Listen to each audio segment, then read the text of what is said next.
How we doing, everybody? Welcome back to another episode of the Truth Defender podcast. I really appreciate everybody stopping in. As always, we are coming to you from the greatest country in the world, the Great Republic of Texas, deep in the heart of the Lone Star State, FEMA Region 6, more specifically Dallas, Texas. If you're on a radio subscriber, please consider hitting that subscribe button, smashing that bell icon, and giving us a thumbs up as well. That'll really help us out with the algorithms there. If you're on the go and you want to check us out, as always, you can find us on Spotify, Google, and Apple Podcasts, as well as iHeartRadio and Amazon Music at Truth Defender Podcast. If you love what we do here on the show and you're feeling generous, consider sharing the show with a friend, a family member, a colleague, all that good stuff. As always, questions for myself or our guests, as well as guest or topic recommendations, those emails can be sent over to thetruthDefender1776@gmail.com. If you want to follow us on social media, you can always find us on X, Kick, Instagram, and Rumble, as well as our link tree down below in the show notes. As always, we'd like to thank Spiritual Awakening International. We have recently been made an affiliate with them. So yeah, you guys can check that out as well in the show notes. It's a really great program. You guys especially are dealing with, I want to say, more of the spiritual kind of hardships in life, you can always stop in with them. They have really good roundtables online. You guys can join, talk it out. It's especially good for veterans as well. They have a lot of those in there. Specialized groups as well. So you guys are having a hard time, as always, reach out to me. But they have some great group of professionals there that'll help you out. A lot of doctors and psychologists and all kinds of stuff. So you guys need a little help, you always know where to find us. But yeah, appreciate you guys stopping in on the Tuesday evening. Hope work wasn't too heavy. Start off to the new week. Shit's still rolling downhill, pretty heavy lately in the news. Obviously, Iran and all that good stuff. Cuba was about to pop off. And a few other spots that we might hint at here. So just be on the lookout for that. Everybody was aware of what was happening in Austin when that shooting went down as well. That's a freaking powder keg that we're watching closely. I don't think that's going to be an isolated event. And I have, I wouldn't say direct intel saying that it could happen again, but it's just one of those things, especially here in Texas. The Islamification is in full swing. So I'm literally sitting about 2 miles away from one of the biggest mosques here in Texas. So be on the lookout for that. But, I always like to get together with our next guest here. Maybe once a year, I think, is usually how it goes. There's always topics that I like to kind of roll off of him throughout the year, but I think we kind of save it for one big shit show throughout the year. So back for another one, Mr. Charlie Robinson. How you doing, sir? Back for the shit show. Just as we drew it up.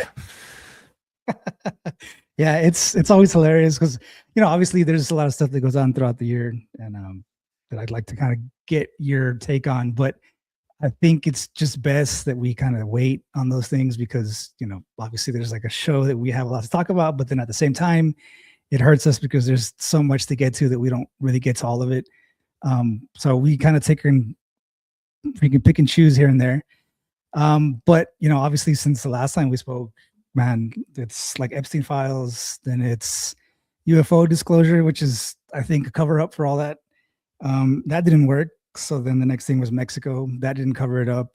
Then the next thing after that was Iran. And they're just kind of going down the list of everything. But I don't know, like Epstein files, obviously a lot of information in the Epstein files, a lot of people that don't want to be found out. The government's trying to hide and, trying to cover for a lot of people.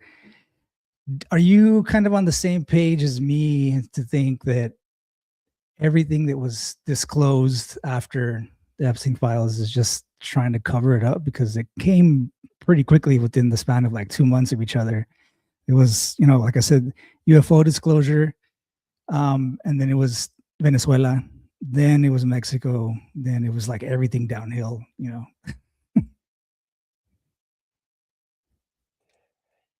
Yeah, Epstein is the conspiracy onion that the more you pull on it, the more layers there are, and it impacts everybody. And he had his fingers on, on just about every industry. And I'm glad people are talking about Epstein now, finally.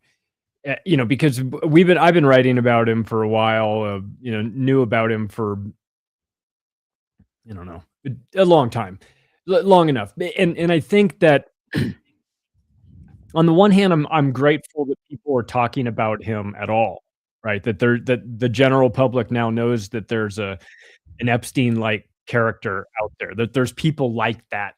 The truth is there's always been people like that. They just were, some of them are even hidden in plain sight.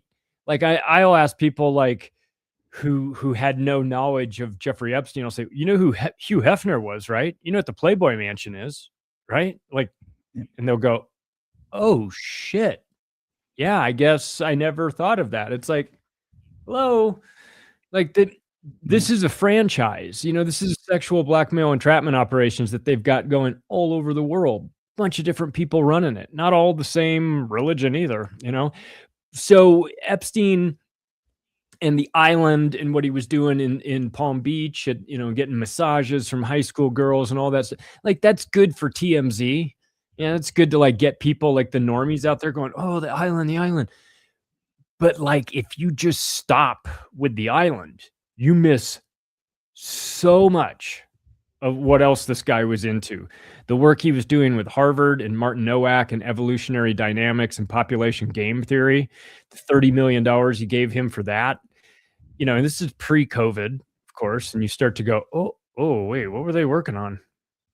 So they're deeply involved in eugenics. The stuff he was doing in Zorro Ranch in New Mexico, especially underground, that's super sketchy and questionable. He was involved in Iran Contra. I mean, it's like something for even like your boomer parents or can find something that there's like an interest with, they're like, holy shit, he was in that too. He ran Ponzi schemes with Stephen Hoffenberg. He and Les Wexner bought the CIA's Air Force called Air America, and moved that from Miami to Columbus, Ohio. And the Lolita Express, I mean, like I've gone down. I mean, you probably, since you have a military background, you probably have interest in like the airplanes. It's like, well, people start asking like, why was Epstein like flying around this 50-year-old jet, like a flying Toyota 7? It's like, why didn't he have like a Gulfstream? It's like, he did. He had two of them. He had a G3 and a G4. So why did he fly a plane that was from 1972? Well, first of all, it was a TWA plane, Boeing 727. Interesting design feature that they have, rear deploying staircases. And what's fascinating about these planes is that you can deploy the staircase in flight, provided that you're below 10,000 feet. It won't depressurize the cabin, so you can throw things out of it.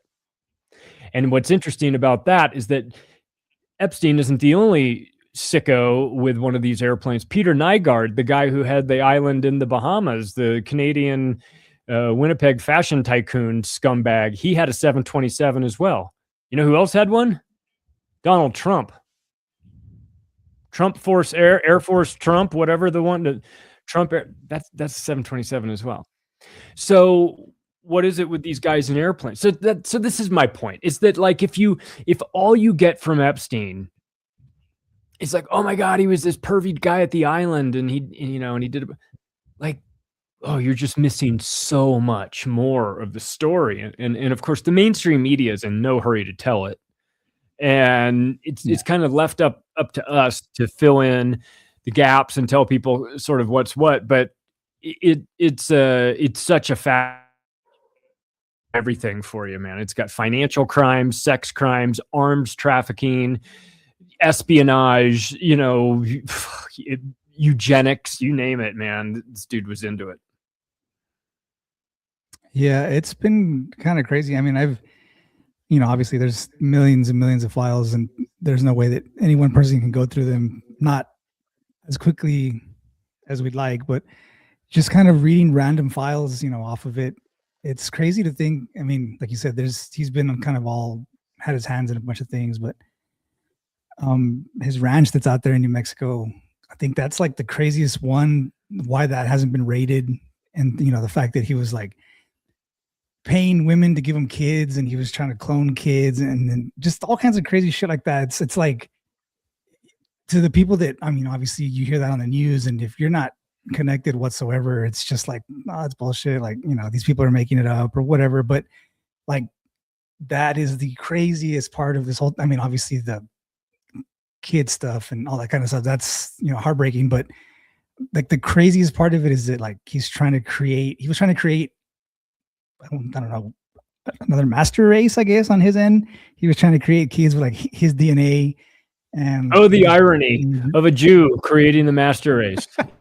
It was just like, what are we thinking about? Like, just the craziest thing. I think it speaks to the arrogance of these people. You know, that it's such a deep-seated arrogance that they're going to rule the world and that their money can buy them influence, and they're above the law, and they're so above the law they can just create underground bunkers where they're just growing babies and then doing, you know, whatever you do with babies after that. You could sell the baby parts, you could use them in rituals and sacrifices, you could sell them on the open market. I mean, there's a whole lot of awful stuff that you can do in that if you've got a unlimited pipeline of babies. I mean, of course, you can steal them from Haiti, which I'm sure they've done plenty of times there. You know, but you can also grow them. You know, it's like, why buy from the store when you can just set up your own farm, you know? And so that's eventually where these people were going with that stuff. And so, you know, there's that, which I think could get people involved and get people excited to think about the concepts going on there. But, you know, he was also having these dinners, these things called edge dinners, and it was getting all the tech bros together at a big dinner, usually in the Bay Area, sometimes in New York, but it would happen. It started happening in 2003 and it ran till I think 2017. And he would just have these dinners. And so every CEO of every big tech company and every bigwig venture capital firm guy out of Silicon Valley they've all been to Epstein's dinners. All of them. And I'm not even saying that necessarily there's anything bad happening at the Edge dinners, though. One of the emails that went out was like, you guys can't miss this one. You got to, you know, at this one, you got to be there on time, because if you don't, you're going to be late. And we have Maria Abramovich there, and you certainly don't want to be late and miss her. It's like, I'd like to miss that one, actually. Thank you very much. In fact, I'd like to miss the entire dinner. But yeah, he got a lot of big time tech guys in his world that way. So he even got Elon begging to come to the island. I've got a macroaggressions episode that goes out tomorrow called The Most Interesting Man in the Underworld, which is about Epstein. And I went through as many of the files as I could get my hands on. And the episode could have been 10 hours long, of course, but I narrowed it down to like an hour and 15, I think.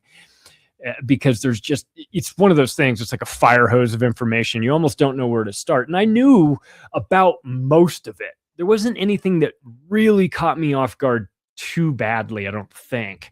But I mean, that's not great, because I already knew the horrible stuff. I mean, I expected it to be bad, and it was bad, but I'm interested to see the stuff that's surrounding the time frame of 9/11, though. So as you might know, they've sort of like withheld that batch of documents, and that will be I mean, look, if you don't know that the Israelis were involved in 9/11 after it's been a quarter of a century, you've had to figure it out. Like, I know, like, there was a time that maybe you weren't allowed to think that, but like, it's fine. You're allowed to understand who was involved. The United States government and the Israelis were involved in it. It wasn't just them. But I think the Epstein files are going to show,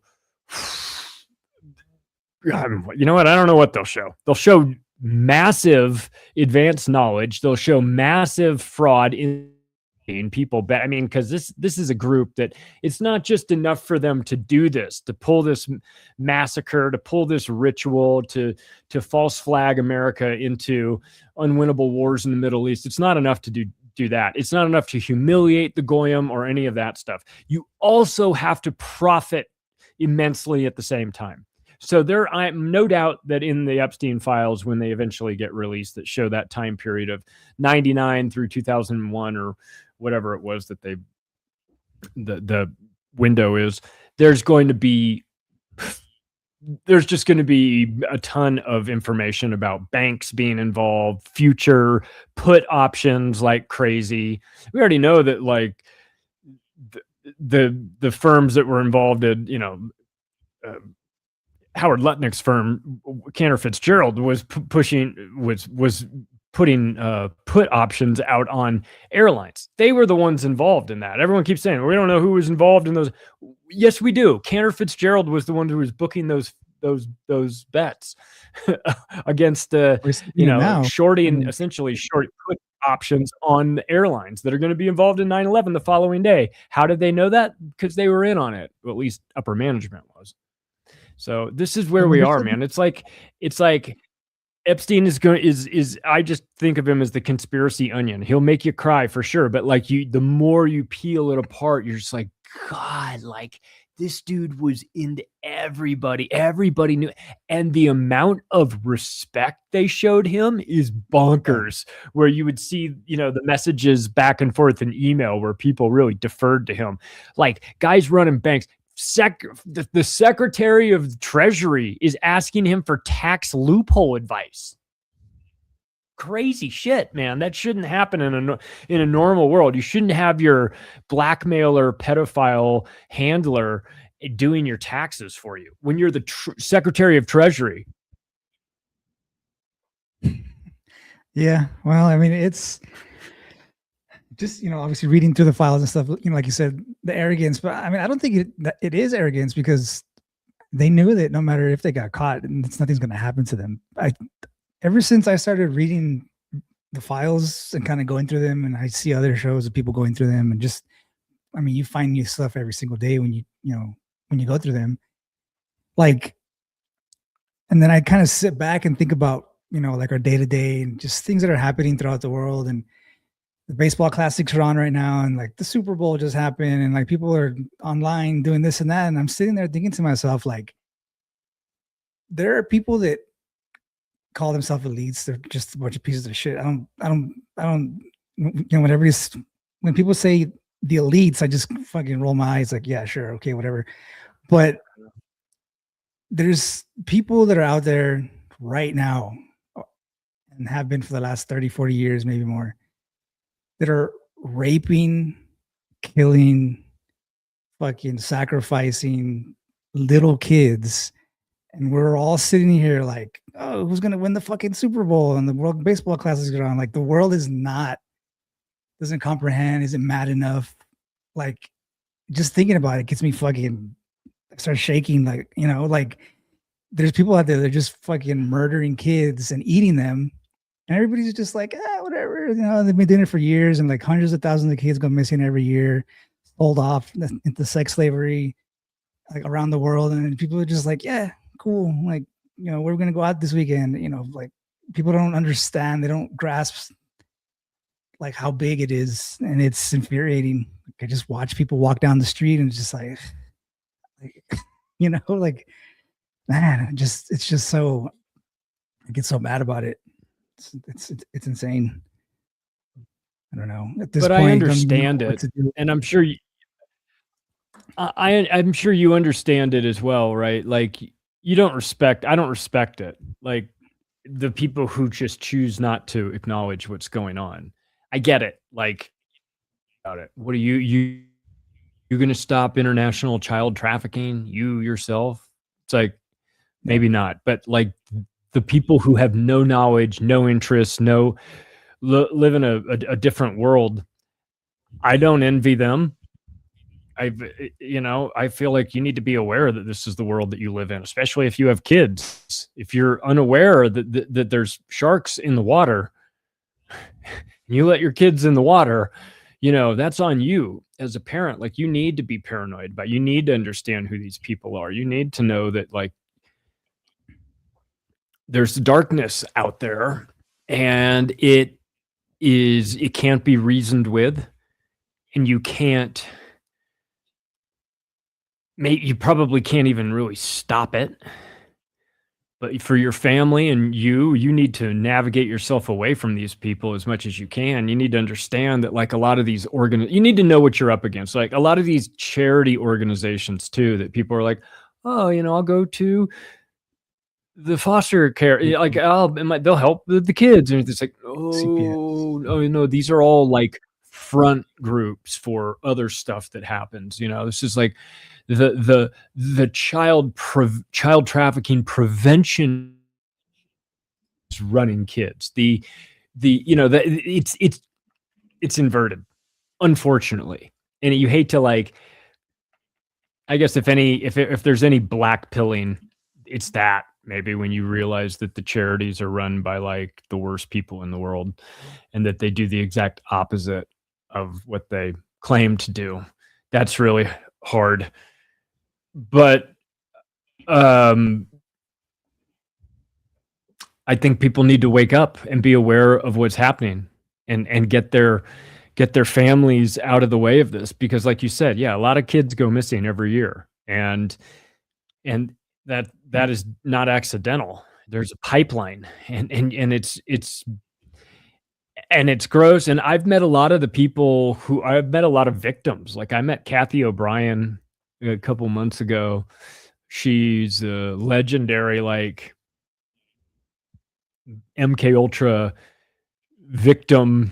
Her father was a horrible guy, sold her into the cult. She was like a child sex slave of the president of the United States. I mean, it was like Bob Hope used to beat her relentlessly. Like George H.W. Bush used to electrocute her. Like horrible, horrible, horrible stuff. And you hear these stories, and she's like 100% legit. She's not making it up. It's all provable. She was in that group. Her father was making child porn for the mafia, and they got him, leaned on him, and he had to give up his daughter to the cult in exchange for that. And they just put her through the ringer. And you meet that, and you meet someone like that, and you go, what? Like, that even exists? It's like, not only does it exist, that is how it is run. That is the glue that keeps all these people together and keeps their mouths shut. It's the blackmail material that has no expiration date. Like in the old days, it'd be like, oh, I got that guy cheating on his wife. See, we got the goods on him, make him vote our way in the next UN resolution, or like, oh, I caught, Lindsey Graham's a closeted homosexual. Everybody knows that. Like, you can't blackmail Lindsey Graham anymore with that. But if you get the CP situation on them, then you've got them forever. You can make them dance whenever you need them to dance. So it's as dark as it is, as much as you don't want to, like, dwell on that topic or even really explore it a lot. You have to know about it, and you have to understand the role it plays, and you can't be dismissive of it, because it keeps everybody in line. And when you see something that comes along and is a threat to that system, you will see it dealt with. It's the one that gets protected the most. And of course, I mean, I think people can kind of get a look at this in Eyes Wide Shut, even though they got like a very sanitized version of it. From what everybody says, the version that Kubrick had submitted was much different. But either way, it gives you an idea of these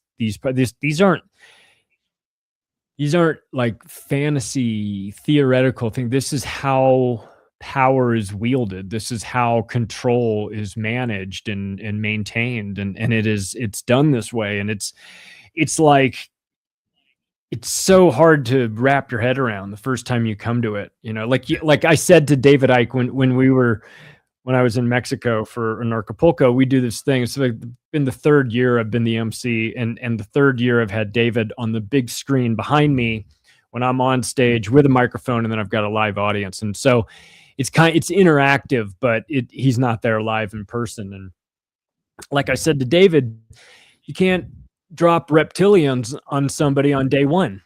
It's just too much.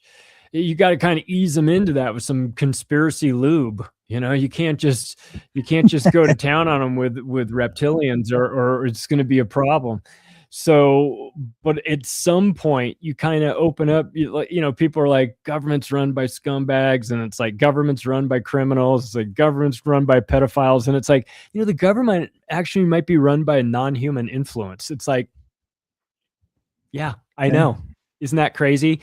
You want to dismiss it. You want to go, get out of here, you crazy. And you go, and then the more you spend around this information, you go, it starts with, I wouldn't be surprised if, and then you get to the point where you're like, oh no, it's definitely happening. These people are being controlled by monsters that are in the, in a dimension that we're not able to see. That and it doesn't matter if you think it's crazy or if I think it's crazy.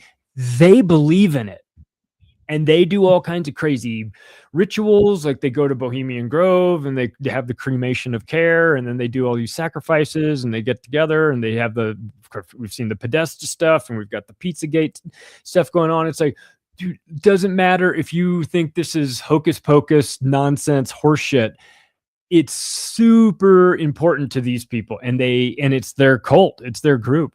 And once you understand that and you start to like decipher and decode their symbols, then it's like you start seeing it in movies and TV shows, and you're like, oh my God. Like I saw, like when I drive my daughter to school and I go from my city into her city, it says, welcome to Lakewood, Colorado. The logo for Lakewood, Colorado is a known pedophile logo. Like it's an L with like a tree sort of in the negative in there, but it's in a triangle shape. And I drive by it and I have to keep my mouth shut, because I don't want to be that guy, like with my family, like, God, take a look at that fucking sign. But in my mind, that's what's going on. And it's every time I drive by it, I'm reminded they put it right in your face. They almost don't care if you see it, because it's like, welcome to Lakewood, people. And then it's like, welcome to Lakewood, if you know the code, so I don't know. It's so frustrating. There's part of me that like understands why people are like, I just turned my brain off at night with Game of Thrones and a 14 pack of Michelob, like I get it. Like I totally understand, man. Like there's days I wish I didn't know half the stuff I know, but like, what are we going to do? Like be stupid about it, be ignorant about it. I think that puts us in more danger. Yeah, no, it's rough. There's obviously a lot of people that I try talking to about it. It's a lot of people like in my own family, and they just don't get it. Or, well, I guess not that they don't care, but they just don't believe that like it could be true. So I'm not going to say that they willfully, don't pay attention. It's just that they hear something that's so fantastical, and they're just like, oh, that can't be true. And it's just like, okay, well, that's it. I'm not gonna say anything else to them, So it's like, what else can you do? Not much of anything. It's just one of the craziest things. I don't know, but yeah, that's one of the saddest things there. And it's reading the files. I'll continue to go through them and whatever, and just try and find new things to connect the dots with. But I mean, that's not even like the whole. Apparently, there's like 6 million of them. We only got half. So, I mean, who knows what's in the other ones and what they I hear the real number curated, 271,000, mostly from typhus, though. Yeah, it's crazy. I don't know. And then the whole thing with Trump, where he's saying things like, "Oh, if I don't want them to get out because they would, hurt my friends, or like they'd hurt the economy." It's like, yeah, motherfucker, burn that shit down. That's what we want. Like, I voted for the guy, but at the same time, it's like they're just doing a lot of shit that I don't want to go to Iran. I don't want American sons and daughters to go to Iran to fight for Israel. I don't care about that whole fucking shithole place in the Middle East. I don't care for a lot of the Middle East. Like, if Israel wants to go to war, then let them go to war. Like they can send their own kids to do that shit.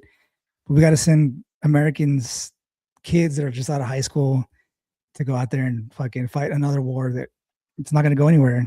I mean, luckily, we don't have like infantry on the ground yet. You know, obviously there's obviously special forces and all that kind of stuff that have been out there, you know, from the beginning. But if that's where that ends, that's great. But I'm not down to fucking send freaking Jimmy and freaking Jennifer from out here in Texas, you know, freaking small town Texas to go do that shit. Hell no, bro.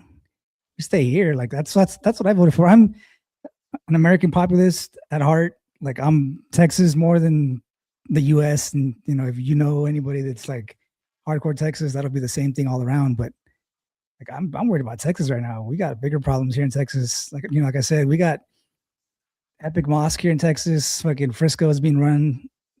Richardson, where I live, it's been taken over. Like we got way bigger problems. I don't want this place to turn into England, because if Texas goes, there's nothing to stop the rest of the country from going. Like I fully believe that. Like this is like the one spot in the country that would actually put up a fight. Texas has this mystique about it. I can say this as a Californian. There's something about Texas. There's a belief in it, and I agree with you. Yeah, if I mean, there's some states that if they fell, so to speak, wouldn't be a great loss, but Texas would be demoralizing, because it would be like it'd be kind of like the way a lot of the world looks at America. Like if America falls, we're totally screwed, and it's kind of like they mean it like from like a personal liberty standpoint. Like if America falls, like that's the beacon of personal liberties, and inside America, Texas is kind of viewed as that. Like if Texas gets woke or gets Islamified or whatever, then yeah, there you go. Then you know, then what's next after that? See, that's what I'm talking about, man. It's hard for me to drive by and not recognize what that logo means. And that's not even the one I'm thinking of. There's one that it's close to that. It's just got it is that. It's got the tree on the inside. Yeah, that's a pedophile logo. Yeah, I bet you that the sheriff or the head of the law enforcement or the head of the prison, they're all probably like Satanists. And I found out some dude who's like, I got a tip from somebody. I live, you know, outside of Denver. They were like, oh, this law firm who advertises on TV. I'm not going to say it. Talk about not wanting to get sued. Holy shit. But this law firm is like, the guy's like a full-blown Satanist, lives in this house, sent pictures of the house to me. I was like, what does a Satanist house look like? I was like, I don't know what that looks. And then I looked at it and I was like, oh yeah, I mean, it does look kind of funky. And they're like, and the guy said in the email, I don't know why I thought this was so funny, but he was like, ironically, the Satanist houses, and he was saying they're all over Denver. The Satanist houses don't decorate for Halloween. Okay, that's good. I don't know why I thought that was funny, but it was funny to me. So I was like, all right. And so then I had sort of like this moral conundrum, internal sort of debate. Like, let's say you get arrested in Denver and you're up on some serious ass charges for something. Do you want the Satanist lawyer?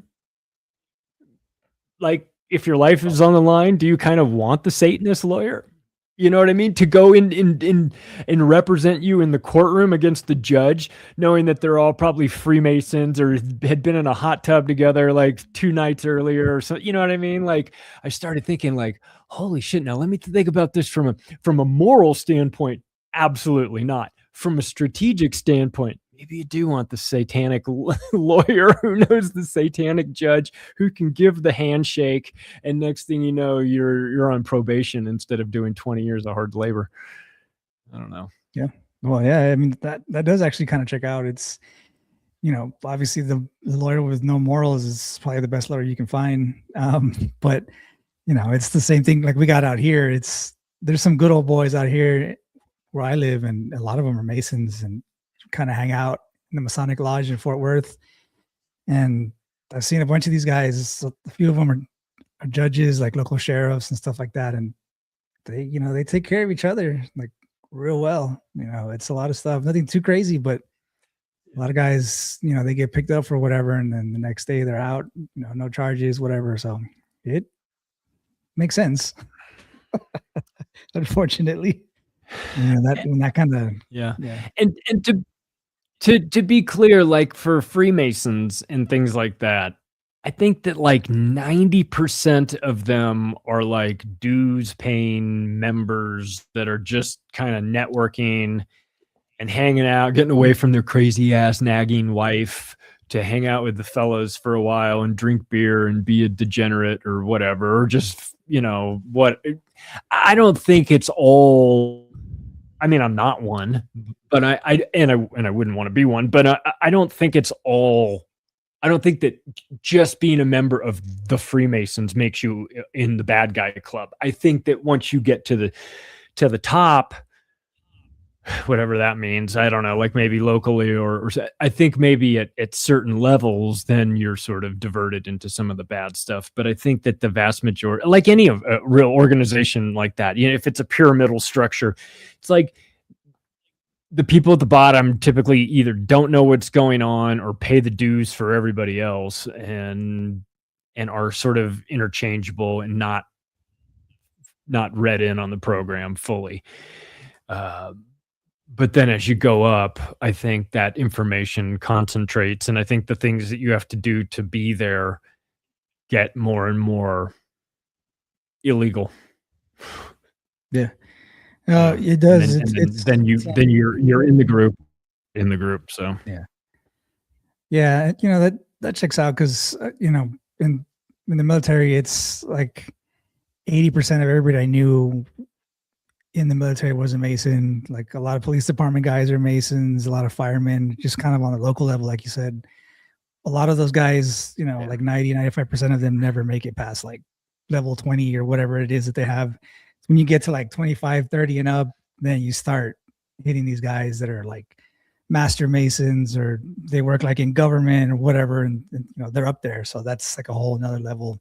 You know, a lot of the guys that I knew when I was in the military that joined while we were in, they're like, hey, you should come with and join. I was like, nah, I'm good. You know, but a lot of them don't believe. I'm just like, dude, like, why do you want to join? And oh, it's because, you know, we get together on the weekends and everybody kind of hangs out and parties. And that's what, you know, that's what they go for, which is fine. But once you make it up there, then it's like a whole another story.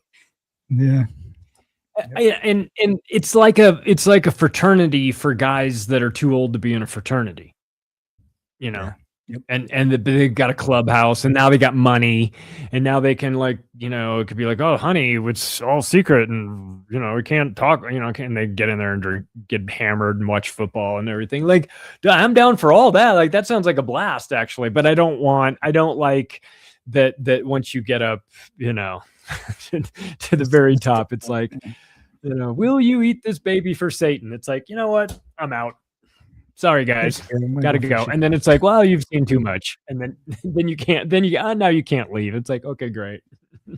So I don't know, man. I think that this has been like a revelation for a lot of people in the last couple of years. We'll call it the Epstein era, where it's now people are like, oh yeah, blackmail kind of does rule the world, and these people are all demonic weirdos, and they're talking about pizza, and they're talking about flying in hot dogs and you know, 65 dogs for Obama's party and everything, and it's like, hey, you know what? They're talking in code about trafficking children because that's what they're into. Congratulations, you were ruled by pedophiles, and you're now aware of this.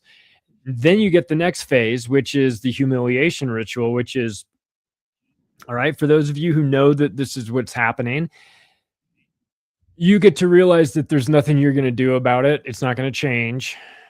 None of these people are going to be led away in handcuffs. It's not happening. They're not the ones you want to be led away in handcuffs, at least. Maybe some of the goy. They'll be thrown to the wolves, but nobody of any consequence.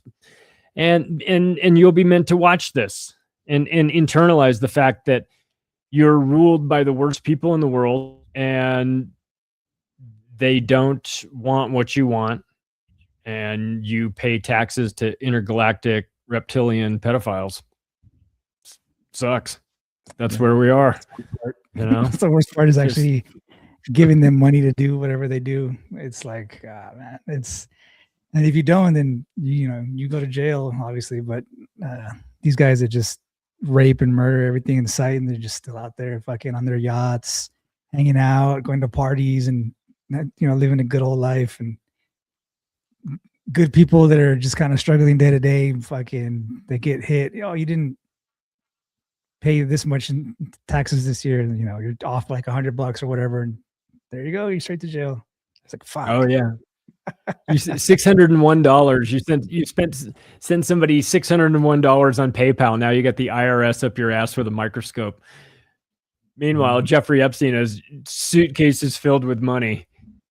He's washing $1 billion through Deutsche Bank and UBS. Nobody gives a shit. Nobody goes to prison. Nobody cares.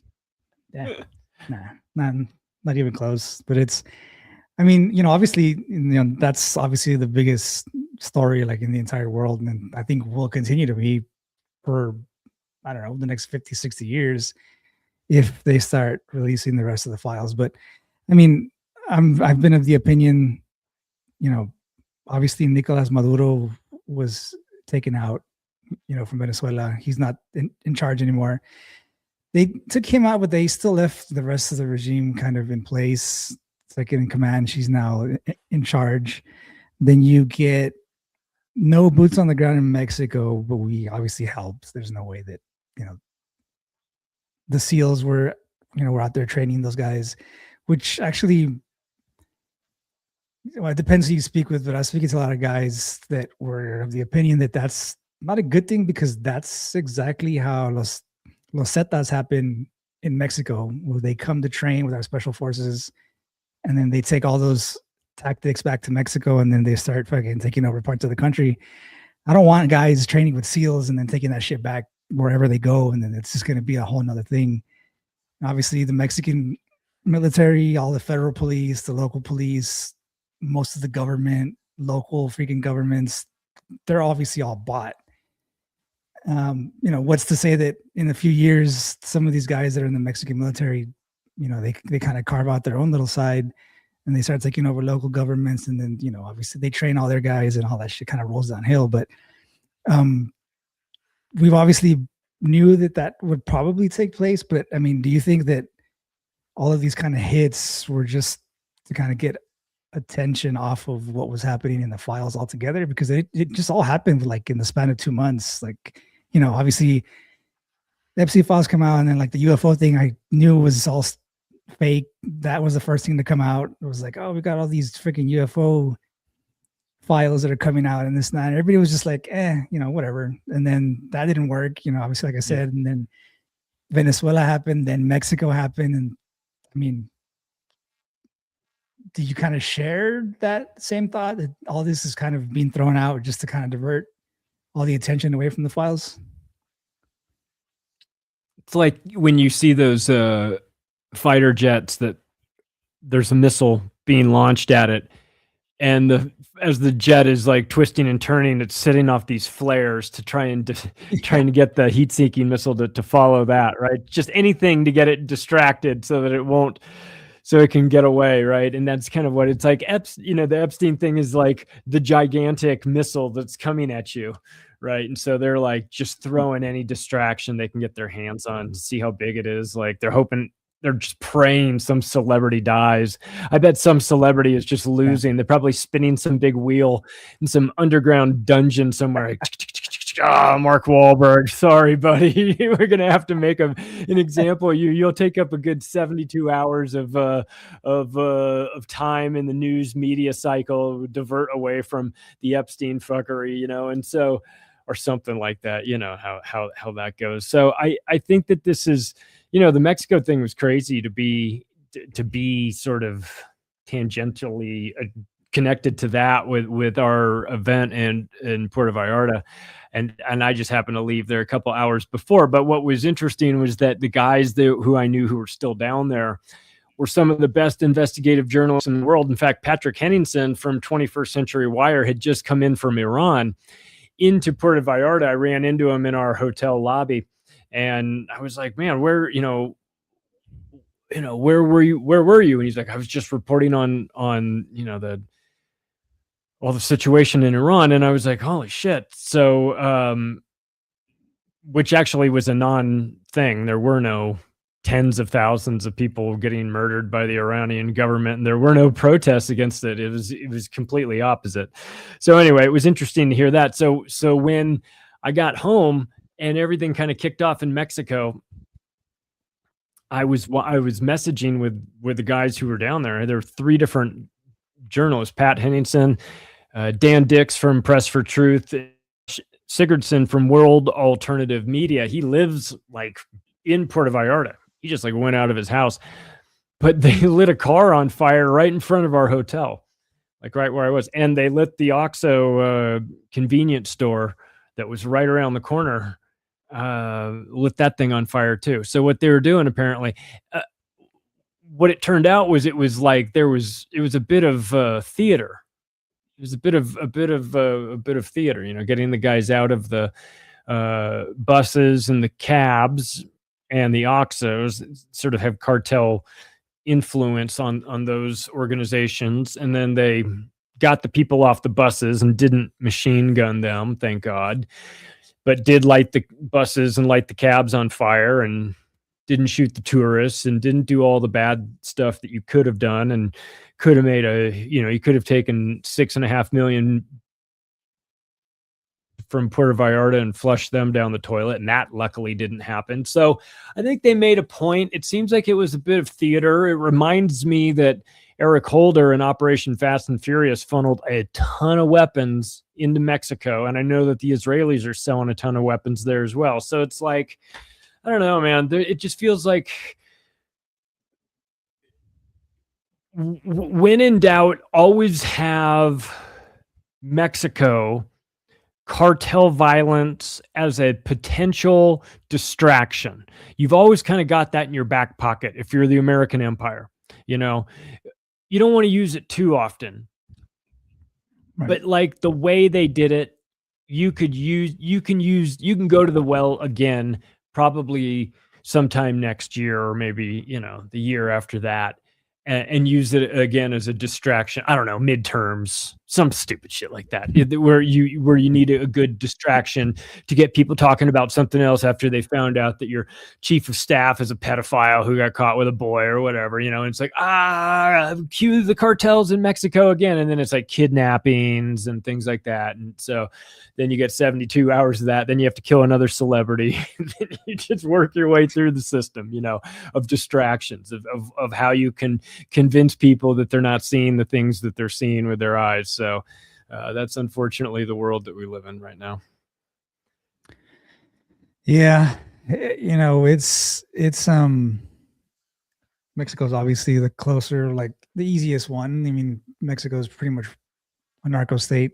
It's been that way for, a while, I guess. When I was in high school, like early 2000s, we were, crossing over into Juarez, every weekend, Thursday, Fridays, going to drink and all that kind of stuff when we were still in high school.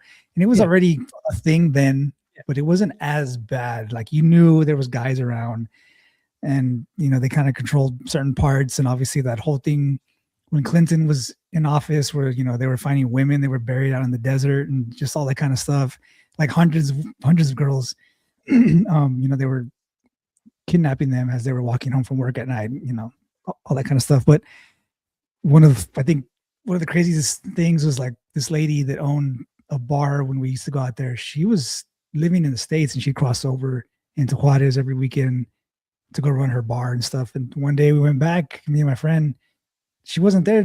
She was always there. Like, she was there every night. She would sit at the bar, and like we go talk to her and all that kind of stuff, whatever. So like we knew her. And then one day we go back and she's not there.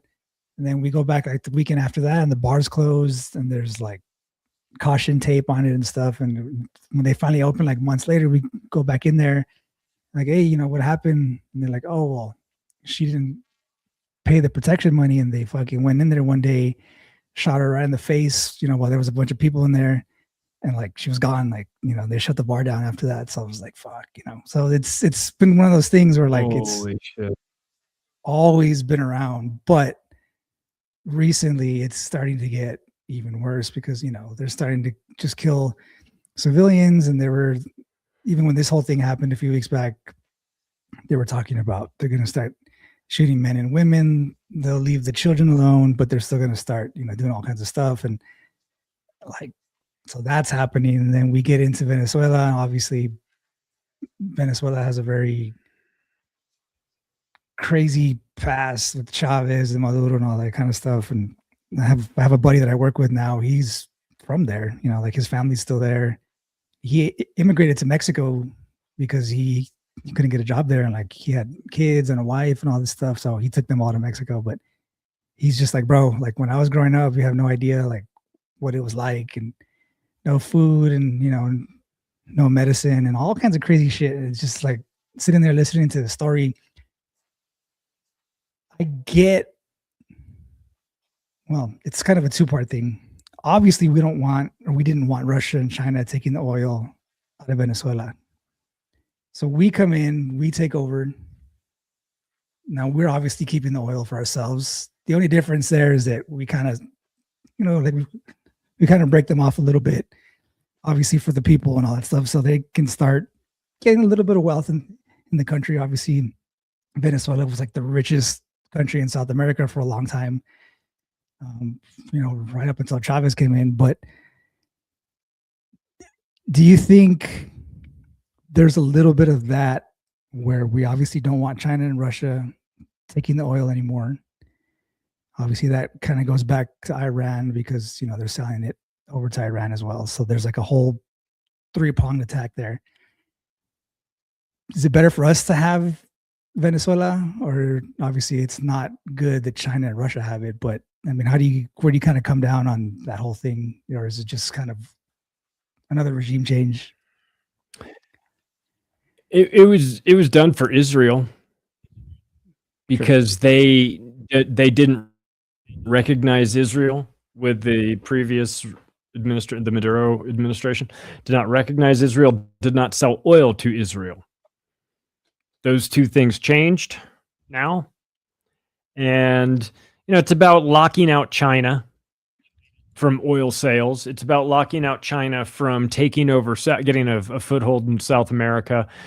This is the Trump doctrine, the Monroe doctrine, the Western Hemisphere, take it all. And Venezuela has oil, so of course it's a target. But it also needed to normalize relationships with Israel. Israel, as you could might have noticed, has taken control of Argentina through Javier Milei. They've started. You might have. I don't know if you've gone down this rabbit hole, but the Jews are lighting Patagonia on fire for some reason, and there's some legal loophole in there about if you light this forest on fire, then you can claim it, and there's people in there trying to claim. It's very weird. So anyway, my overall point is that Israel is got very strong influence is pivoting to South America in a big way. I just talked to Patrick Henningsen about this. About he was saying you've got to keep an eye on them in the region, and that they're working on Central America as well.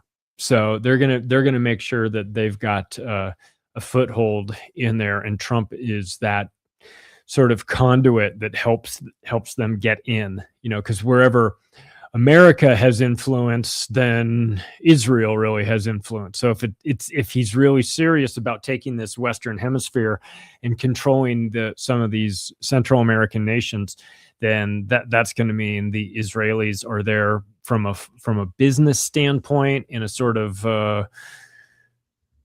war is a racket, confessions of an economic hitman sort of way, where they're just setting up big business in some third world shithole Central American country and treating it like the factory of Central America and polluting it and everything. I mean, that's probably the direction this goes. And Trump has expressed that done some macroaggressions episodes on their plan for what they have planned from 2026 to 2030. It's to basically dominate that region, make it so that it is completely under our control. That means they're going to take Cuba at some point, but like maybe economically for sort of first. And Pat was reminding me of like the history of Cuba, you know, before Castro and when it was run by the Jewish mafia and the Italian mafia, having these fantastic resorts there and being like a, sort of an Epstein Island for all these powerful politicians from America, and how much they love that and how pissed they are. And that's the reason why they're so pissed at Castro, is he took that away from them, because they used to love that as a place where they could go out and be scumbags. And so I worry about that. I worry about that because so much of what Cuba was doing, they were getting Venezuelan oil, and then they could use that Venezuelan oil, well, for themselves, of course, but I think that they could also sell, if I'm not mistaken. And so once that's cut off, you know, now you've got your power needs or your power availability is just cut. You're in bad shape. So he was of the belief that they'll economically just put a stranglehold on Cuba. But I don't know what that looks like in the aftermath, you know. Not good for the Cuban people, unfortunately, which is the saddest part of it all. Because, like, what the fuck did they do? Like, for us to have this blockade on them and everything, it's just like, I get it. You hate the government. Like, okay, whatever. But, like, the Cuban people, why do you have to torture them? Like, that's collective punishment. That's illegal. We're such hypocrites sometimes. You know what I mean? It's so frustrating because it's like those are human beings. Those are like, I don't know. My friend Pasta, he does a show. He's an investigative journalist, but he was living down in Miami, and he would raise money to buy baseball stuff. He'd buy bats and balls and gloves and get a big bat. He'd get a couple big bags, and I know because I sent him money and he sent me pictures of them, and he'd take it all down there and give it out to these kids who just didn't have any of that stuff.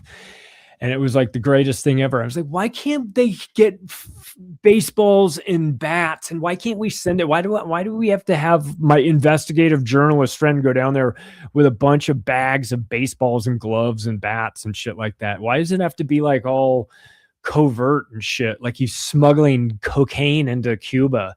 You know, like, why do we have to play this game? Because the American empire is a bunch of dicks that have to maintain constant pressure on you if you have the audacity to not allow a Rothschild bank in your country, or nationalize your oil and let our oil companies buy it for cheap, or let us take control of your beachfront properties or something, or I don't know.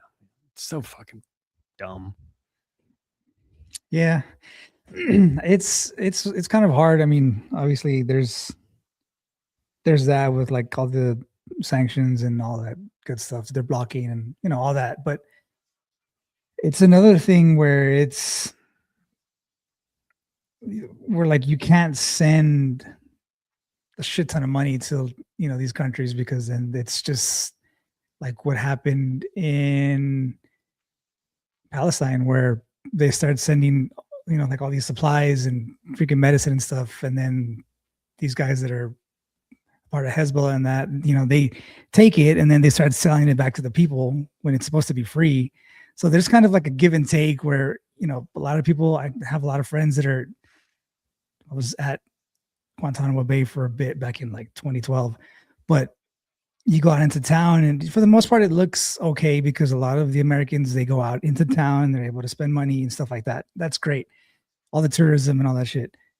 But then when you start giving them foreign aid, medicine, money, and just all these kinds of things, then they start stealing that shit. Just like when we gave them the foreign aid way back when the hurricanes happened, that shit was all piled up in storage lockers and they were selling it off, on the black market.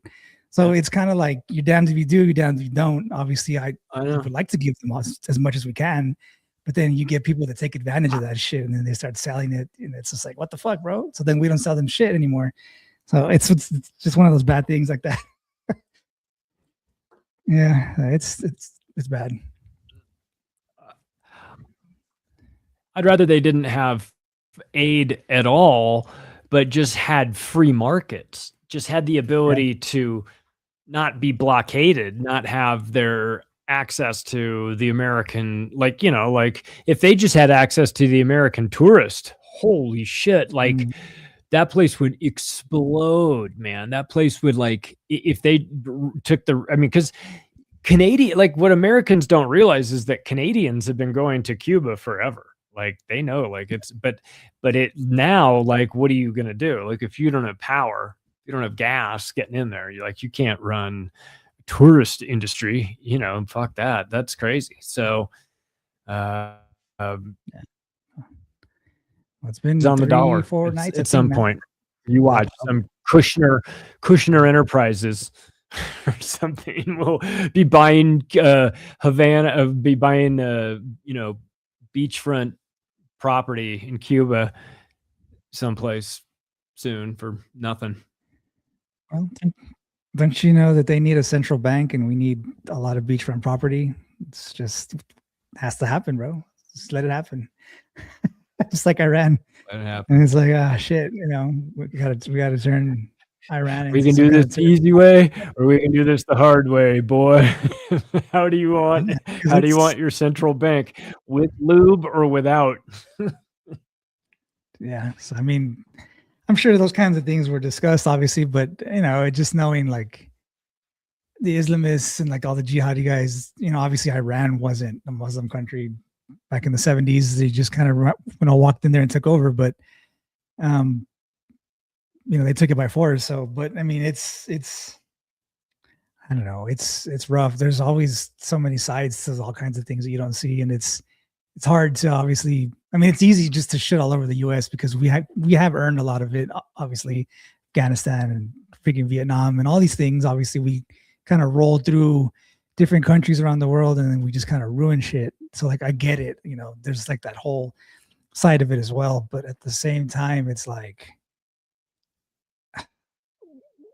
well, I wouldn't say everybody, but a lot of people think that they're trying to help and they just kind of ruin shit. And then you get the other side where it's just done on behalf of Israel, and that's the part that I don't like either. So, like I said, I don't want anybody that's just out of high school, join the Army, join the Marines, join the Air Force, the Navy, to go anywhere outside the US to fight for anybody. I don't give a shit who it is.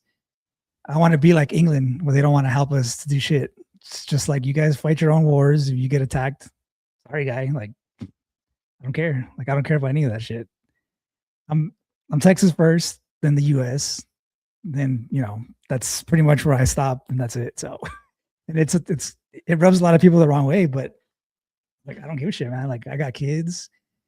Like, we have all these things with, like, H-1B visas here in Texas. We have, like, the largest fucking group of H-1Bs here, and they just come and steal. Like I said, Frisco is, like, the biggest spot for H-1Bs in Texas for people from India. I'm like, you can't find a job for shit out there. And they take over all the jobs that are remote. And then the companies that hire them and bring them out here, they fuck them over because then they don't pay them their full wages. And then they take half of it or more, and then they just work. So it sucks for them, but at the same time, they're screwing us over, all that stuff. So just spoke to Tyree Robinson, is actually here in the States, and he was here in Texas, right down the street. So had a word with him as he was going through all the mosques and all that stuff. Obviously, he knows he's from Leeds in the UK, and not Leeds. I forgot the name of the town he's from, some small town. But they obviously took over his hometown, and now the UK is, like, unrecognizable, like, just like France, just like all these other countries in Europe, Sweden. It's just like, I mean, obviously that was a plan to invade all these countries and just kind of bring third world people out there. I mean, are they just trying to get them so? Because this is the part that I don't understand, right? So obviously they send them all in to try to take over these countries, but then at the same time, after that's done, then what? Like, these countries are unlivable in. So like, what's the point? You know what I mean? Like, I don't understand. We're just gonna. I don't understand. I just don't get it. This is called the Kalergi Plan. It was conceptualized by a guy who comes out of a real deep state family, Jews. And they had an idea for mass migration from West Asia, the Middle East, North Africa, into the homogenous countries of Western Europe to destabilize those countries and break them up from the inside culturally. And the reason for this is because their brand of Judaism is the destroy whitey kind, kill whitey. And they want everybody broken up. They want the countries, they don't want Sweden to be blondes. They want Sweden to be Muhammad. And so that is not accidental. That's done by design. It requires a ton of coordination. And that is exactly what's happening. So I was talking to Dan Lyman from Border Hawk News. He's the founder of Border Hawk News, used to be head of InfoWars Europe. And he said they had reporters in Croatia.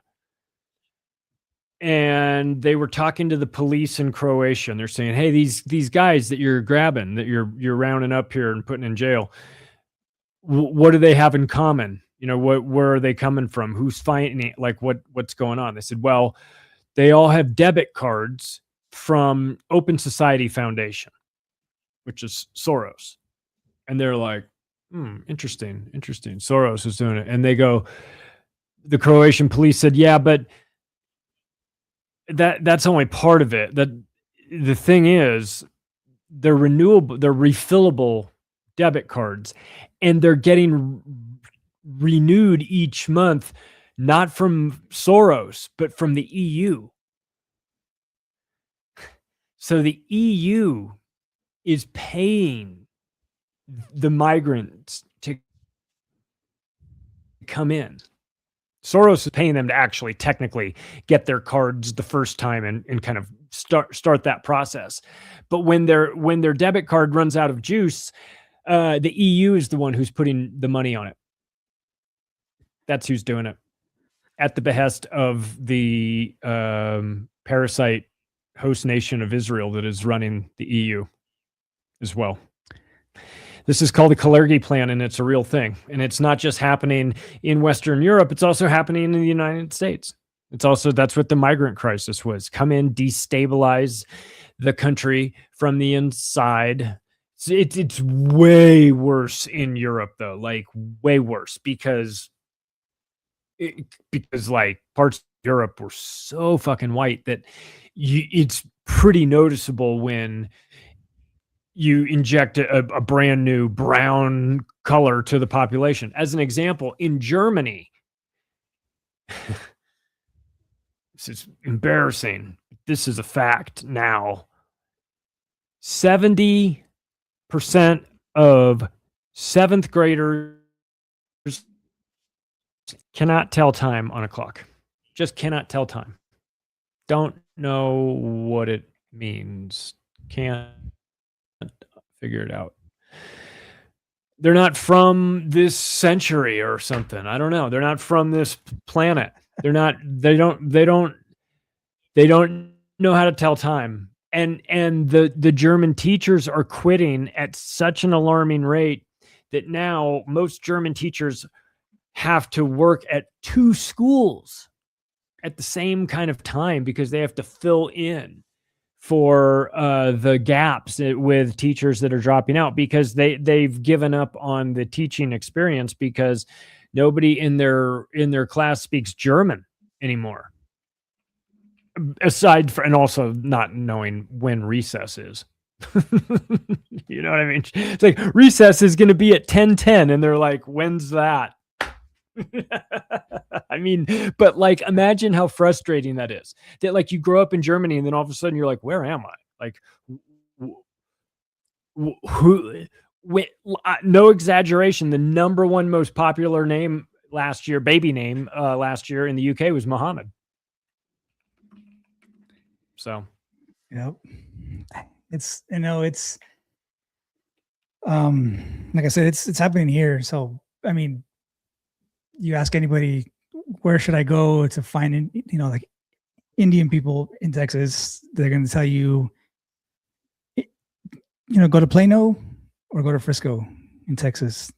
It's just completely like overrun. And nothing against Indian people, whatever. Like I work with a few and that's all good and well. There's nice people, whatever. But it's not the point. The point is like they come in obviously on H-1B visas that are fake, or they come in with fake. I don't know if you saw that story where they caught this guy where he was selling like fake college degrees and fake medical degrees and just all kinds of stuff. And then those people come in here because they're looking for freaking nurses or doctors. So if you have like an Indian doctor, that guy probably bought some kind of fake credentials out of India. And then he just came, he's like, oh, I'm a doctor. I've been, it's just like, what the fuck? So it's like, that's happening. And then, they just had the town hall in Frisco where this kid got up there and his parents are from India. I think he was born here or he was brought here when he was very little, talking about he doesn't feel safe in Texas anymore. And we're going to get rid of the Second Amendment because kids are dying all over schools, like all over Texas and all this shit. It's just like, what are we talking about here? So like, and then there's this group here in Texas. I forgot the name of them, but they're like one of these groups where it's like all white people. And they're just like, it's racist and we got to help all the immigrants to come in. And if, like, they give them food and money and they let them stay in all these houses and like they pay for all this shit. And like here in Texas. So like, it was like this group, I forgot the name of them. I'll send it to you, but they like one of these groups where they're just like welcoming all these immigrants in and we got to take care of them and help them out. And, like they do. So there's that in Frisco. And then we also had another story out of here like last week where, if you know anything about high school football, Texas football is like the biggest thing in the world, obviously. There's a Texas 5A school, and a 5A school is probably like one of like the bigger districts in all of Texas. For the first time in like 80 something years, this school is not going to be able to dress a varsity team for the football season next year because all of the kids but 2 white kids in the school are Indian. All of them. So there's no way that they're going to be dressing the football team for next year because they don't know how to play football. They don't want to. They don't care. Obviously, they don't know how to play. If it's not soccer, they don't know how to play. But like, we should open up a cricket team at that school and we'll probably be district champs or whatever. But like, that's the craziest thing, that school was a 5A school, one of the largest districts in all of Texas. They won't be able to dress a football team next year because there's not enough white kids or black kids. It's all Indians. That's it. And it's like, what the fuck are we doing, man? Like, I'm all about bringing people in, whatever. I get that whole spiel about we're all immigrants here and this and that. Like, yeah, okay, cool, whatever. But this is being done to collapse economies within Texas and to try to overrun by certain demographics and all kinds of stuff like that. Like, like I said earlier, when Texas goes first, like I don't have hope for the rest of the country to be able to stop it. Like it's just one of those last stand spots that we try to do what we can here and like we're gonna fight for it, but it's like it's not looking too good. It's not looking too good right now. And we got old Hot Wheels Abbott, back in. He was reelected. I was actually trying to vote for Doc Peters. That's why I wanted to win. But Greg Abbott takes millions and millions of dollars from his freaking Pakistani donor every time he goes up for election. And then over the last 3 years, there's been like 40, 50 mosques that have gone up in that time. So it's no coincidence, but it's just like, you know, I'm watching it kind of implode as we go over the years, but we'll see. I don't know. Yeah, it's wild. Are you guys still allowing that Muslim only development that I saw, or did I hear recently that they pulled the permits for it? So they were investigating it, which it was called the Epic City, which was they were building that giant mosque, and then they were building like a community around it where only Muslims could live, nobody else. Then it wasn't Cornyn, it was the other guy. Cornyn's a big moron. I forgot the other guy's name. He was actually looking into it. The other pedophile? Kind of, yeah. So it's like they kind of shut it down a little bit, but then that group that was trying to put it together, they changed the name of it to something else, and then they're still trying to get all the permits for it through. So they're trying to work their way around it. So they changed the community from Epic City to something else, and then they're still trying to do it, but under like a different name. So it's still there. And so that's happening, and then there's all kinds of mosques in here where I live, like outside of Plano, out here, like 10 minutes away. There's like this giant one that's down the street, and you don't hear the call to prayers yet because that's one of the things that they kind of stopped doing. Like a lot of people were kind of complaining about it. So they stopped them from doing that. So you don't hear those fucking prayer calls every 5 times a day. Yeah. And we just voted obviously for like the mayor and like the governor and all that stuff. And 95% vote got to ban Islam in Texas, which was great, you know, but that doesn't really do anything. I mean, not to ban Islam, to ban Sharia law in Texas. Now that's great because we do have a Sharia court just outside of Dallas that's up and running. It's just one so far. Like I said, this mosque right here by my house is the one where they do it. So they just voted 95% to ban Sharia law, but the fact that we even have to vote on that is ridiculous. It's just like outrageous. It's the craziest thing ever. And the only thing that I kind of look around and I think like, where are all the feminists like outside protesting these mosques, you know, like every weekend? Like Islam is the largest and greatest threat to feminism or to women's rights, obviously. You won't hear a peep from them. Then you got the whole red-green alliance between all the communists and all the Islamists here in the U.S. Obviously, New York it's going to be interesting to see where New York is after Mamdani's out, but it already started fast. It started going downhill real fast. So it's something that's going to be, it's a serious threat. There's no Islamophobia. You know, obviously a phobia is like an irrational fear of something. This is not irrational. I spent many years in the Middle East. It's not an irrational fear. You had Tommy Robinson came out here, you know, just to kind of warn everybody.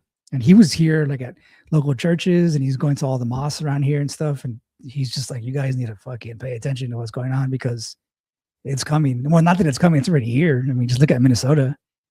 It's here. It's, you know, we're just waiting for like something serious to happen. If we didn't have weapons here in the US and especially Texas, I have no doubt that we'd be like England right now.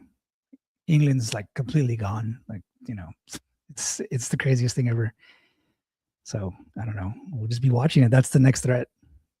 That, and then like I said, Ecuador is going next, and then Cuba is going next. So those are the next 3 kind of points that I would point at. The whole Cuba and Ecuador thing, I know for a fact that's something to be looking out for, but everything else is just kind of wait and see. So, yep. I don't know, man, but well, I guess we kind of wind down here, but I mean, what do you guys kind of have on the back burner right now? What are you guys watching out for? You know, I'm sure there's obviously things that you're been watching this year. Yeah, I think I'm watching for a false flag. You know, I mean, I think as popularity for an Iran war evaporates, you're going to see them resort to different tactics. And one is to have a big false flag that set off by the Iranians. Maybe it was, maybe it wasn't, definitely wasn't. But, you know, enough people will believe it. And there you go. Now you've got boots on the ground. Now you've got every ship in the world, you know, circling the bases. Now you've got, you know, but I don't know that, you know, so I fear a false flag, but I will say this. One thing that makes me feel like it won't happen is that if the destruction of our bases is what I saw today, I saw several videos that were pretty wild from Richard Medhurst showing like the before and after satellite imagery of our bases in around the Middle East, and it like the radar installations that were blown to smithereens. It's like you may not want to pull a false flag to justify a much bigger invasion when you know your naval bases has been blinded and that the radars have all been knocked out and that the THAADs have all the radars that control the THAADs have all been knocked out. And it's like, yeah, maybe we actually don't want this war. So if that is in fact the calculation that they're making right now, then maybe they call off a false flag and that would be a good thing. But if they think they're strong, but perception of the war is weak, then they would say, well, there's one way to get a bunch of people to want, let's do something horrible and say that it was, you know, it was the Islamic Republic or Al Qaeda or something like that, you know, and set off a dirty bomb in San Francisco or LA or wherever and blame it on the Iranians, and then that'll be the justification to kick off a war. So if they think they're strong and they're delusional and they think that they feel like they don't have a choice, like maybe Trump doesn't have a choice. Maybe even if they're weak, he's like, I don't have a choice. They will kill me if I don't do what they want me to do. Like maybe that's the calculation he's making. Then you know you're going to be in a lot of trouble. I think that's a real big problem. I think that's the end of the American empire if we do that. So I am hoping, I am really leaning towards peace. You know, we don't want this war. Just declares victory and says, that's right. You know, like some guy who got his ass kicked in a fight who jumps up and goes, that's right, I beat your ass. And everyone's like, dude, what are you talking about? What are you talking about? You get your ass kicked. But you go, fine, because you're a lunatic and I don't want you to go to your car and get the gun. You know what I mean? Like, let's just, you won, you're right, you won, go off to your drive away and don't come back and shoot up the place, you crazy. So like I kind of feel like some of this is like play into Trump's ego, tell him he won, and just say, yeah, that's right, man. You kicked the shit out of Iran's Navy. Like whatever you need to tell yourself, or more importantly, whatever you need to tell the Israelis, you know, to keep yourself alive. Like we won, you know, we knocked them all out. We killed, look at all this head count that we got, you know, of. So I don't know. I hope that to me is the best outcome, is that the narcissist does narcissistic things, claims victory in the face of defeat or whatever, and just wraps this thing up, gets to check that off the list for Israel and said, you said go to war with Iran. I did. I get to live. You know, you don't butcher me and my entire family like you in the Bolshevik Revolution. You know what I mean? I don't know. Yeah. Well, I just don't understand. I mean, the false flags are definitely can happen anytime. Obviously, we have a lot of, you know, sleeper cells from ISIS to Hezbollah to whatever here in the U.S. Obviously, ready to go. That's a given. I know out here in Texas, we have a few of them out here. We even know where they are too. It's just insane that the FBI doesn't go in there and freaking take them out already, which proves to me that they're obviously working for them or something, because we know exactly where they are. I know exactly where they are. Useful for them at the bare minimum. If they're not working for them, they're super duper useful to the FBI. So it's like, oh, there they are. Let's go get them. It's like, no. Let's watch them. Let's just watch them. So yeah, man, there's all kinds. So, and that's the thing, right? Any good lie has a bit of truth to it. So do you create a fake sleeper cell out of thin air? No, you watch that one. And when the time is right, the Israeli team sets off the dirty bomb and you pin it on those dumb bastards that didn't see it coming and then make it look like them, right? So you don't go arrest them. You allow them to continue plotting their ideas of things, even let them, pull something off. Who cares? But at some point, they become the patsies and you dump the whole thing, the operation right on them, tie it to them, shoot everybody else who was involved in it. And there you go. That's how they could do it. So not like I'm trying to tell them how to do their own business or anything like that, but that's just kind of how it works. They know how to do it. I just think it's kind of a weird, timing wise, just how it's all kind of falling in, Venezuela, Mexico, Iran, it's just all happening at once. And the reason why I say that is because when I was watching Iran kind of throw rockets out randomly, I guess, well, I wouldn't say randomly, but they were just, kind of throwing all these rockets out to people.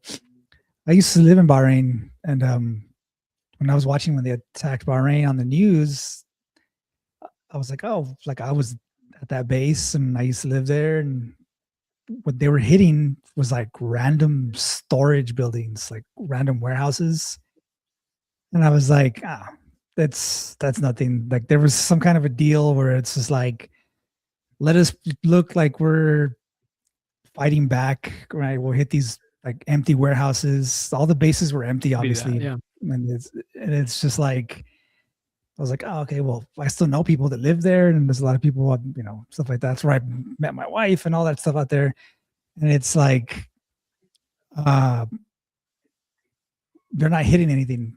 Like there's no real, obviously, like missiles can go anywhere, but they're not hitting anything that's substantial. And it's like, well, it's just some kind of a deal where it's just like letting them look like they're fighting back and they're trying to get us back for this and that, but they just blew up a bunch of warehouses that were empty, so it's not a big deal. So that's just kind of what they've been doing this entire time. And my boss is actually stuck in Dubai because like the day before he was supposed to leave is when they started bombing out there, and it's just like random. It's just like, oh, all right, well, they're not really hitting anything, they're not really fighting back, but I don't know, it's just kind of a weird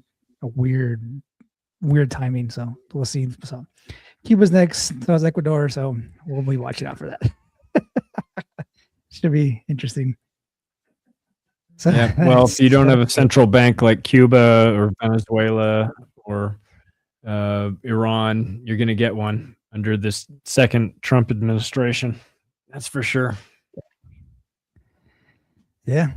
So we'll be watching out for it. I mean, I'm sure the next time we get together, man, it's going to be something kind of crazy, and we'll just be watching the news and watching what's coming out and see what we can put together. But it's always the same thing we say every time, like it's going to get crazy, and then we speak again the year after. It's like, oh, it's going to get crazy this time, and it's just always crazy. We'll see.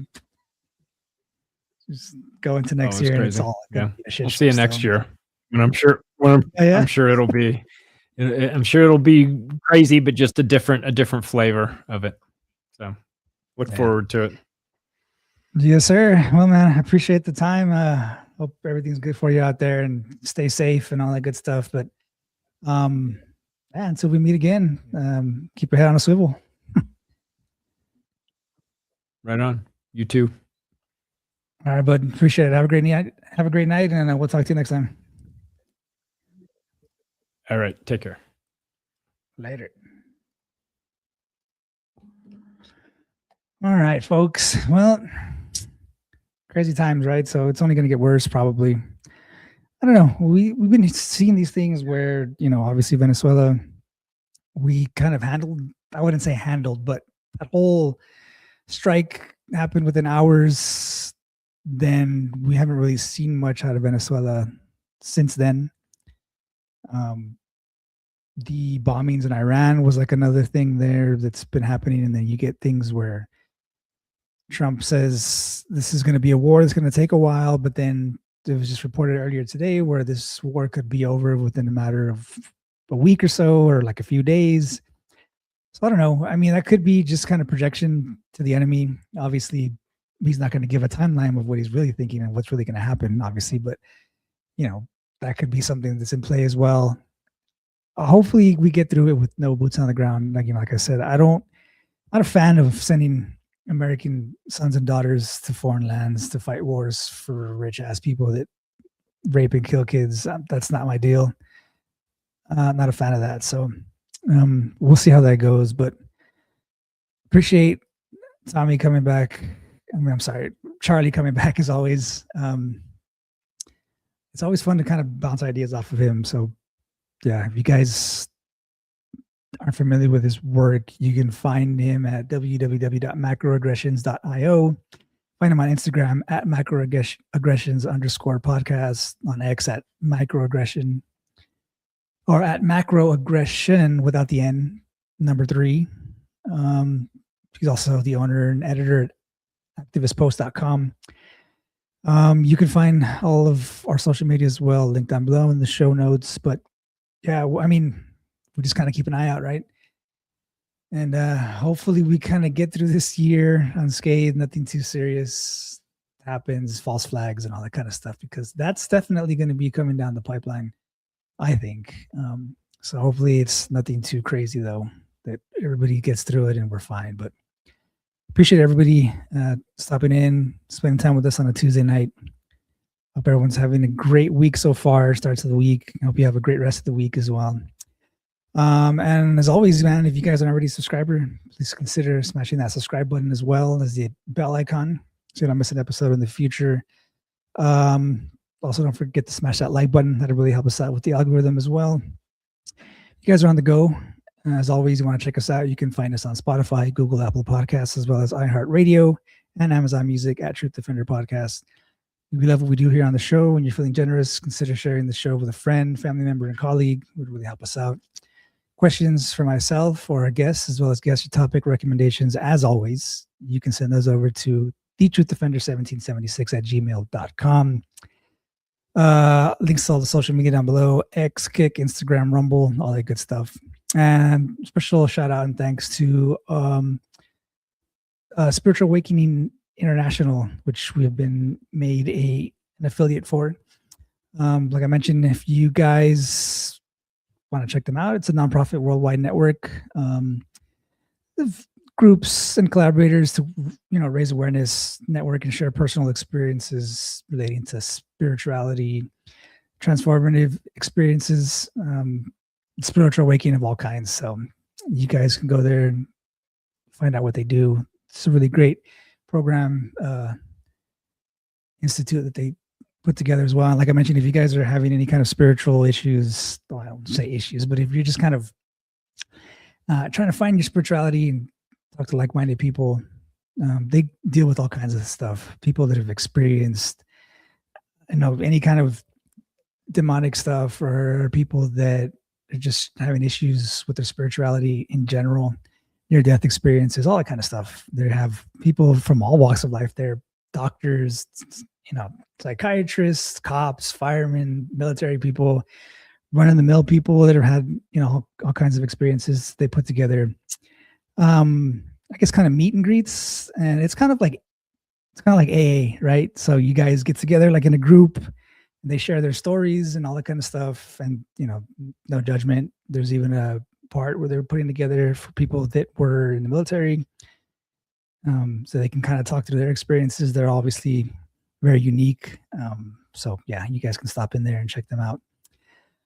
But yeah, so I hope you guys enjoyed Charlie stopping in, for his once a year experience here with us. We'll be catching you guys in the next episode. Take care of yourselves out there. Keep your heads on a swivel. All that stuff that was happening in New York with that bombing that they tried to do, all that stuff that happened out here in Austin as well with the shootings. Things are getting kind of dangerous out there. I mean, they've always been dangerous, but things are kind of wrapping up just because of the nature of what's happening in the Middle East. So be safe out there. If you can carry, take care of your families, take care of yourselves. And as always, guys, appreciate you stopping in. God, family, Texas. Have a great one.